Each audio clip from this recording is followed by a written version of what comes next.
Երեսունյոթ տարի Զանգեզուրի պղնձամոլիբդենային կոմբինատում։ Սենիկ Ասրյանի աշխատանքային ուղին սկսվել է դեռ 1989 թվականին։ Այսօր նա շարունակում է աշխատել կոմբինատում եւ իր փորձն է փոխանցում նոր սերնդին։ Ֆաբրիկային վերանորոգման բաժնում եմ աշխատում ես։ Աշխատում ենք ինչքան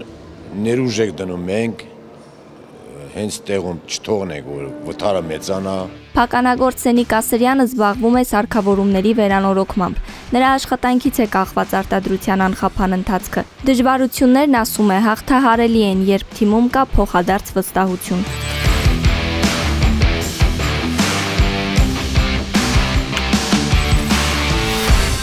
Հանքագործի եւ մետալուրգի օրվա առթիվ Քաջարանի մշակույթի տանը միջոցառում էր կազմակերպել Զանգեզուրի պղնձամոլիբդենային կոմբինատը։ Սենիկ Ասրյանն ու 17 աշխատակիցներ պարգևատրվեցին երկարամյա աշխատանքի ու մասնագիտական ներդրման համար։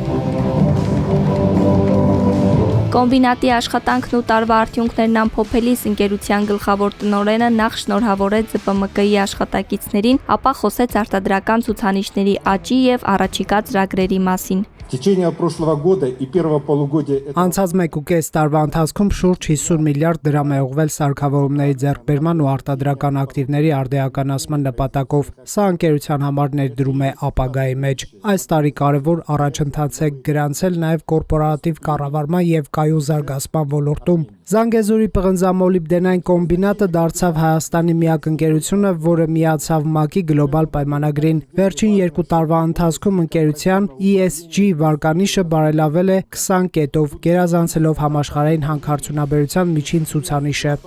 Խուդոլիի խոսքով ոլորտն առաջիկայում ունի զարգացման մեծ ներուժ, իսկ Հայաստանի ընդերքով հետաքրքրված են նաև միջազգային ներդրողները։ Կարծում եմ ոլորտն ունի հսկայական ապագա, հատկապես Հայաստանում, այստեղ արդեն ներդրումներ են կատարում ոչ միայն տեղական ընկերությունները, այլև բազմաթիվ արտասահմանյան կազմակերպություններ։ Սա հիմնական ցուցանիշն է եւ խոսում է այն մասին, թե որքանով են նրանք իրականում հավատում Հայաստանի ընդերքի ներուժին։ Ես միշտ ասել եմ եւ հիմա էլ կարծում եմ, որ ոլորտը դեռևս թերագնահատված է իր զարգացման տեսանկյունից, սակայն առջևում կան հսկայական հեռանկարներ։ Մենք հիմա սպասում ենք, թե երբ կսկսի գործել Լիդիանը, քանի որ դա իրականում մեծ աջակցություն կլինի ամբողջ ոլորտի համար։ Զանգեզուրի պղնձամոլիբդենային կոմբինատ Փակ բաժնետիրական ընկերության տնօրենի առաջին տեղակալն էլ խոսեց ոլորտի զարգացման, թվայնացման եւ միջազգային չափանիշների ներդրման մասին։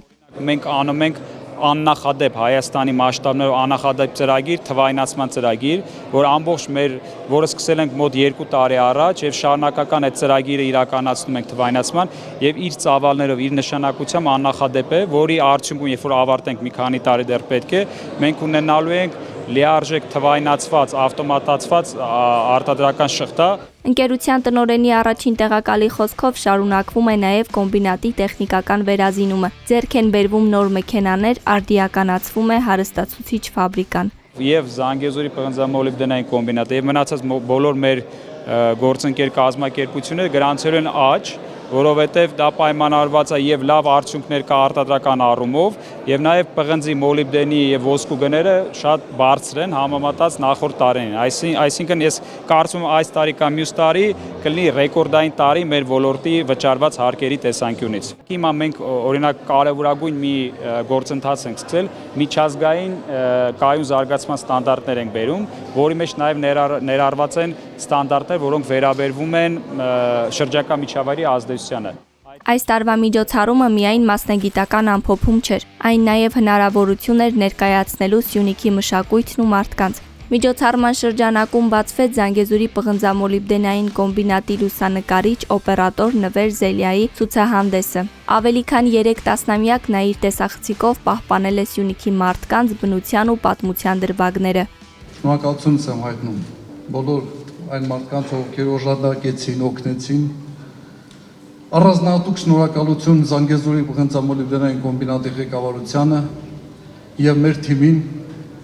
այս հրաշալի հնարավորության, վստահության եւ աջակցության եւ իմ ստեղծագործական ճանապարհը գնահատելու համար։ Իսկ օրվա վերջում հանքարդյունաբերողի օրն ամփոփվեց Մշակույթի տան բակում, որտեղ կազմակերպվել էր տոնական համերգ։ Իդեպ Զանգեզուրի պղնձամոլիբդենային կոմբինատի աշխատանքի մաս է կազմում նաև Սյունիք օդանավակայանը։ Երևանից Կապան եւ Կապանից Երևան կարելի է հասնել նաև օդային ճանապարհով, ընդամենը 40 րոպեում։ Զանգեզուրի պղնձամոլիբդենային կոմբինատին պատկանող ինքնաթիռը նախատեսված է 17 ուղևորի համար։ Մեկ ուղղության տոմսի արժեքը 20,000 դրամ է։ Հայաստանի միակ ներքին Երևան-Կապան-Երևան չվերթը սպասարկում է Նովեյր ավիաընկերությունը, շաբաթական իրականացնելով 7 թռիչք։